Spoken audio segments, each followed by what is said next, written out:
തിരിച്ചു കയറി വിപണി. പ്രോഫിറ്റ് 24 ഡെയിലി റൗണ്ടപ്പിലേക്ക് സ്വാഗതം.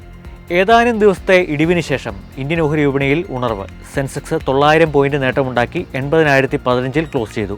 നിഫ്റ്റി 24,765 ഉയർന്നു. മിഡ് ക്യാപ്പ്, സ്മോൾ ക്യാപ്പ് ഓഹരികളിലടക്കം മികച്ച ബൈയിങ് നടന്നു. ഇറാൻ ചില നിബന്ധനകളോടെ യുദ്ധം അവസാനിപ്പിക്കാൻ സന്നദ്ധത പ്രകടിപ്പിച്ചെന്ന വാർത്തകൾ വിപണിക്ക് ആവേശം പകർന്നു.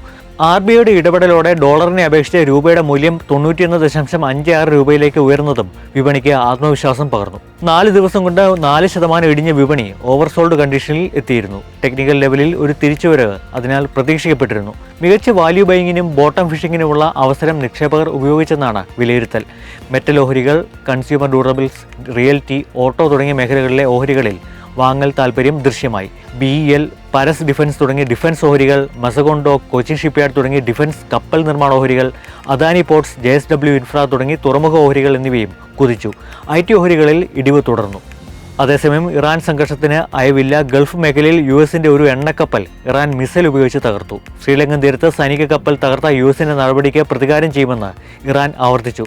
അമേരിക്ക പശ്ചാത്തപിക്കേണ്ടി വരുമെന്ന് ഇറാൻ വിദേശകാര്യമന്ത്രി അബ്ബാസ് അറാക്ചി പറഞ്ഞു. ഖത്തറിലും ബഹ്റൈനിലും സ്ഫോടനങ്ങളുണ്ടായെന്ന് റിപ്പോർട്ടുണ്ട്. ഇറാന്റെ ഡ്രോണുകൾ അയൽ രാജ്യമായ അസർബൈജാനിൽ വീണ് നിരവധി പേർക്ക് പരിക്കേറ്റു.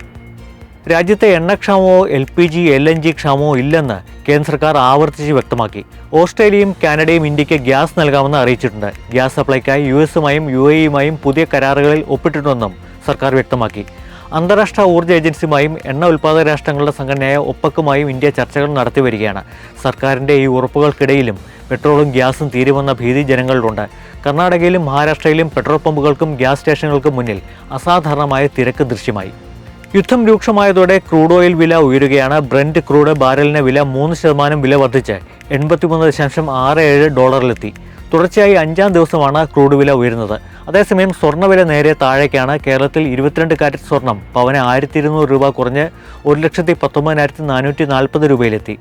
അന്താരാഷ്ട്ര സ്വർണ്ണവില ഔൺസിന് 5,150 താഴ്ന്നതും ഡോളറിനെതിരെ രൂപ ശക്തി പ്രാപിച്ചതും സ്വർണ്ണവില കുറയാൻ ഇടയാക്കിയിട്ടുണ്ട്. തിരിവ് കേസിൽ US പ്രസിഡന്റ് ഡൊണാൾഡ് ട്രംപിന് വീണ്ടും തിരിച്ചടി. പരസ്പര തിരിവ് പ്രകാരം US-ന് പണം നൽകിയ എല്ലാ കമ്പനികൾക്കും റീഫണ്ടിന് അവകാശമുണ്ടെന്ന് US കോടതി വ്യക്തമാക്കി. പരസ്പര താരിഫുകൾ പ്രസിഡന്റിന്റെ അമിതാധികാര പ്രയോഗമാണെന്ന് വ്യക്തമാക്കി നേരത്തെ US സുപ്രീം കോടതി ഇവ റദ്ദാക്കിയിരുന്നു. ഏകദേശം 12 ലക്ഷം കോടി രൂപയോളമാണ് പരസ്പര താരിഫ് ഇനത്തിൽ ഇതുവരെ ട്രംപ് ഭരണകൂടം ഈടാക്കിയിരിക്കുന്നത്.